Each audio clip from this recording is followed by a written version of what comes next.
In this video, you're going to learn the 7 best habits, the 7 best mindset, the 7 best tips to be successful when it comes to your fitness journey, whether you want to build muscle, lose fat, get stronger, get healthier. This is the exact video that you need to watch to become successful with your fitness journey. Listen up. All right, 7 tips we're going to get into. Number 1, your why. Number 2, your anti-vision. Number 3, your plan. Number 4, how you prioritize shit. Number 5, self-sabotage, why you make a little bit of progress and then reset back all the way to square zero, and you have to keep restarting that endless cycle. Number 6 is action-based self-talk. Your self-talk is super important. And number 7 is embracing discomfort. I know you think you know these tips and it seems pretty obvious, but listen up. Number 1 is going to be your why. Now, when it comes to changing up your routine, changing up your habits, starting a good habit, cutting out the bad habits, there's going to be a lot of discomfort, anxiety that your brain and body will feel because your brain likes conserving energy for survival and reproduction, the things it thinks is most important. So anytime you try to change up your routine, it has to use more energy, more neurons have to be fired to create these new pathways to make it a habit or to create change. Your brain doesn't like change, okay? And when you're creating change, that's hard, it's uncomfortable. And the most, when you have hunger throughout the day, when you have cravings throughout the day, when you have emotions, it's really hard to not give in to those emotions. It's really hard to do something that you don't feel like doing. So you need to know your why, because the emotional power of your why will beat the emotional power of your cravings, the hunger, the discomfort. So my why behind getting in shape is because I want to be a good role model for my family. I want to be in the best shape of all time. I want to look at myself in the mirror and be like, damn, motherfucker, you look good. I'm proud of myself. I'm putting in work on a daily basis, on a weekly basis to become the best version of myself. I want to be filled with pride and not regret when I sit down at 80 years old and I'm just sitting back in my rocking chair and thinking, damn, dude, there's a lot of things I could have done. There's a lot of opportunities I missed out on. There's a lot of achievements I could have accomplished, but I just, I was lazy. So that is my why. And you see, there's an emotional power behind that. It resonates with me. So you need to know your why. Like, ask yourself, go for a walk, 5, 10, 30 minutes. Think about why you want to do this. Find the emotional power behind it, whether it's your kids, your future, yourself. Why do you want to get in shape? Why do you want to improve your health and fitness? That emotional power of your why will drive you throughout these setbacks, throughout the ups and downs when it comes to your fitness journey. So number 1, what is your why behind your fitness journey? Why do you truly want to get in shape? Number 2 is your anti-vision. So sometimes we as humans are motivated towards 2 things, right? Towards pleasure, the pursuit of something good, and then running away from pain, the pursuit of running away from something bad. So yeah, your why is going to be motivating, but what's even more motivating is getting away from pain, right? So number 2, your anti-vision. You need to ask yourself, these are action-based steps that you need to do. It's not just watching this video. I need you to actually implement this stuff. So the action-based step for anti-vision, what happens if you do not get in shape? What happens if you don't build muscle, lose fat, go to the gym, start eating healthier? Some of you guys mentioned, hey, my family's diabetic and I don't want to have insulin pumps throughout the rest of my life. Hey, if I keep going at this rate, I might die early. If I keep going at this rate, my kids are going to look at me with disgust, and I'm going to tell them to be the best version of themselves, to study hard and to work hard and take care of their health. And they're going to look back at me with my big old belly and my man boobs and my face fat and think, what is my dad talking about? What is my mom talking about? Right? So what is your anti-vision? What happens if you don't get in shape? Are you going to die early? Are you going to have health problems? Are you going to be sick? Are you going to be insecure throughout the rest of your life? Are you going to have to look in the mirror and look at yourself with disgust because you never got in shape? You see how that is painful? That's painful to think about. My body gets filled with pain when I think about my anti-vision. And the moment the craving hits, the moment the hunger hits, and you feel like doing something that you know you shouldn't do, eating that McDonald's, skipping the gym, I need you to think about your why. And if that's not motivating enough, you think about your anti-vision. What happens if you don't go to the gym? What happens if you don't stay consistent? Number 3 is your plan. What is your plan for the week? What is your plan for the month? How much weight do you want to lose throughout the next few months? Where are you headed? What's your long-term goal down? What's your long-term goal? Break that down into short-term goals. Break that down into daily actionable steps, daily actionable habits that can get you to a long-term goal, and create a plan for the week, okay? Don't just say, hey, we'll see if I could get 3 workouts in this week. I'm going to try to go on some runs. I'm going to try to meal prep. I'm going to try to eat healthy. No, you set a fucking plan. Sunday, I'm going to meal prep for Monday through Thursday. Thursday, I'm going to meal prep for the Friday through Sunday. Saturday will be my grocery shopping day. That's when I'm going to go in the morning and I'm going to get my grocery shopping done. My workouts, I need 4 days of weightlifting throughout the week. Let's do Monday, Tuesday, Thursday, Friday after I finish work. And what I'm going to do is I'm going to pack my gym bag. I'm going to pack my pre-workout meal in my gym bag, and I'm going to take that to work so I don't have to go home and feel lazy and feel bored and end up snoozing on the couch. So I'm going to take my gym bag with me to work, put it in the car, and go straight to the gym after work. You see that element of planning just a little bit. Take 5 to 10 minutes on a Saturday or Sunday. Think about, hey, what challenges are going to be presented to me throughout the week?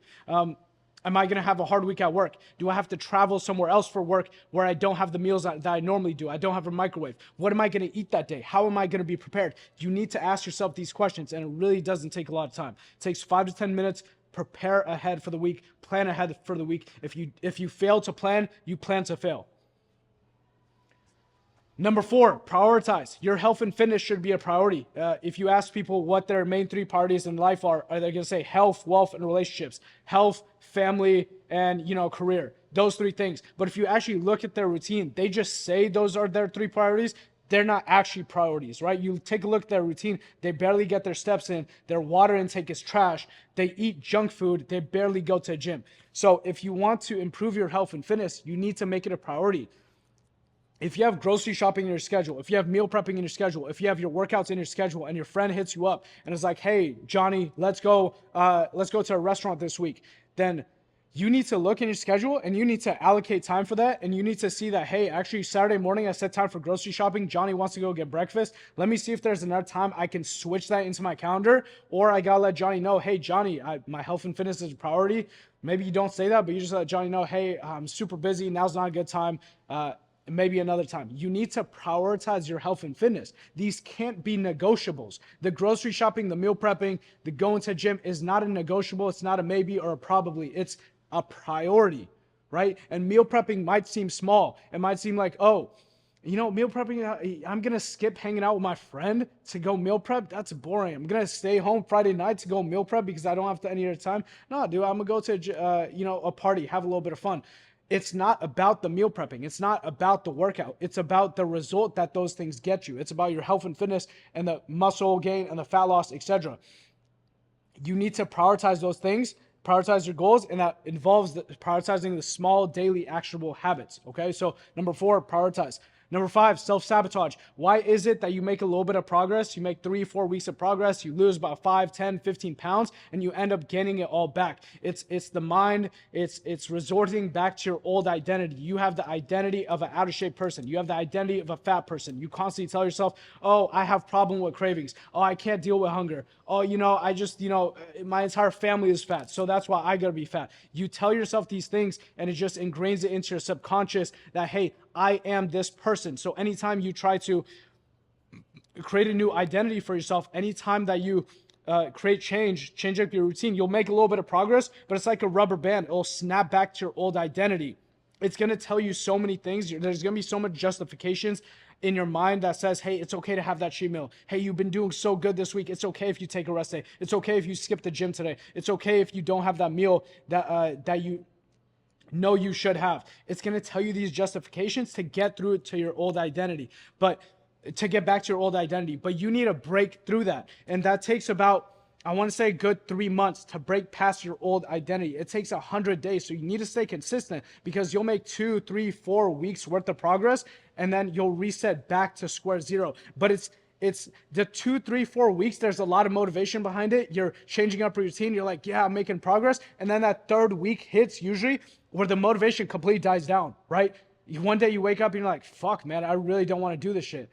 You know what? I've been doing good. It's okay if I skip the gym today.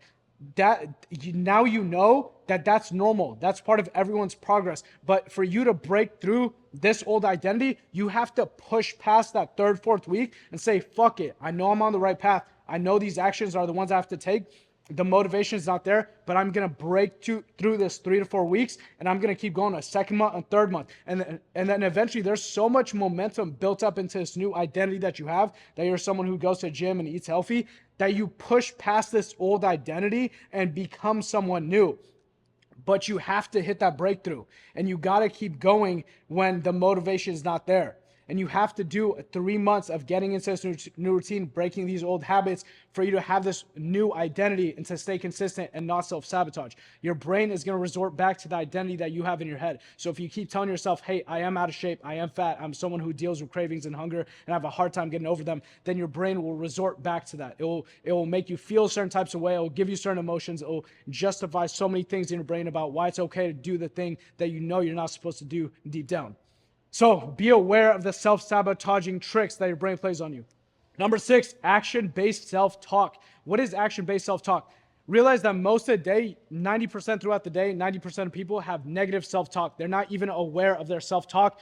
That you feel certain ways throughout the day because of your self-talk. And when it comes to your fitness journey, there's going to be a lot of time, progress is going to be slow when it comes to your fitness journey. So you need multiple measures of progress. You need a scale, you need progress pictures, you need the amount of sets and reps you're doing, and you need to look back and be like, damn, I'm improving my form. I did more reps than I did last week. Let's fucking go.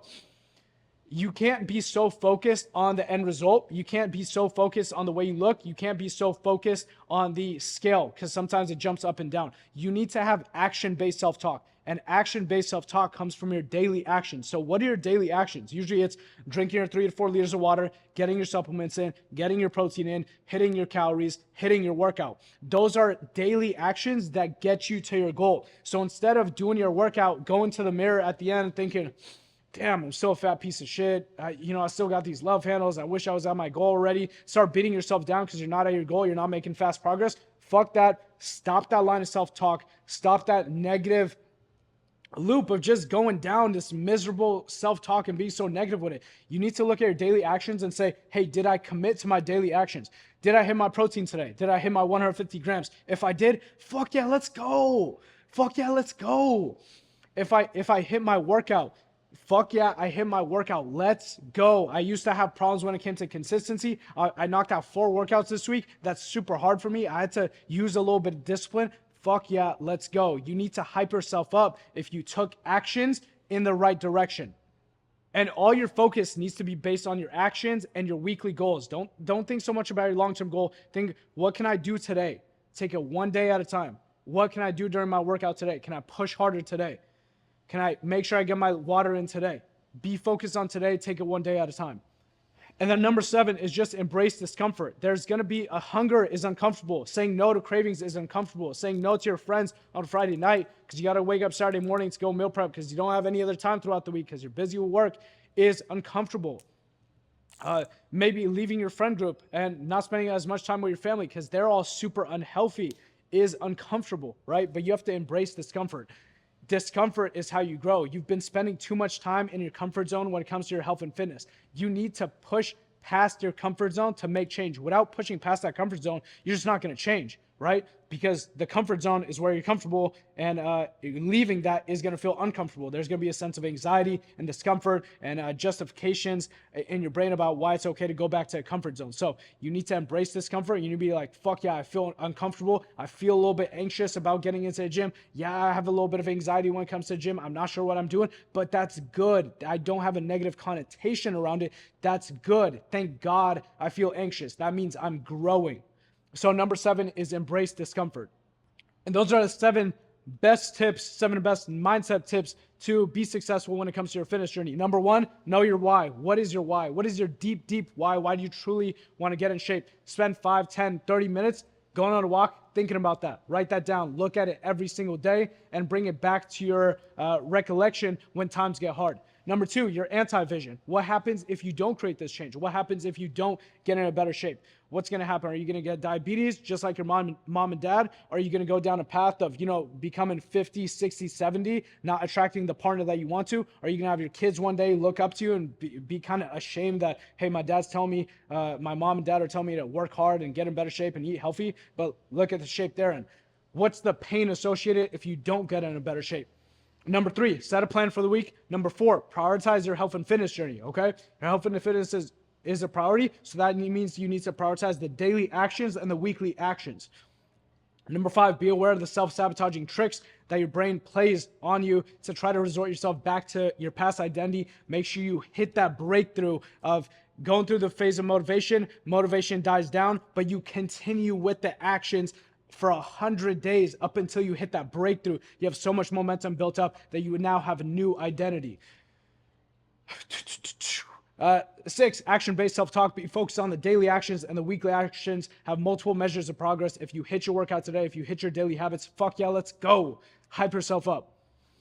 Number 7, embrace discomfort. It's all about discomfort. That's the key to life, man, is embracing discomfort. I can't preach about life, but I can preach about losing weight, because that is something I've done. I've built a decent amount of muscle, lost about 40 pounds of body fat, and quit vaping, quit weed, quit hanging out with friends who did that same thing. Loved those friends to death, but it was a lonely time just leaving that friend group and being focused on myself. And my entire family is out of shape and overweight.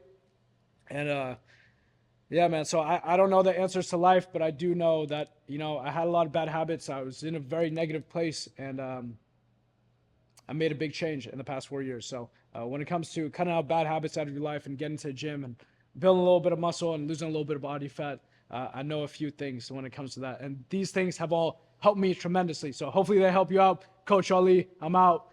Click the link in the description for one-on-one coaching to improve your consistency, your discipline, your mindset, your motivation, and build muscle, lose fat, and become the best version of yourself. Let's fucking go.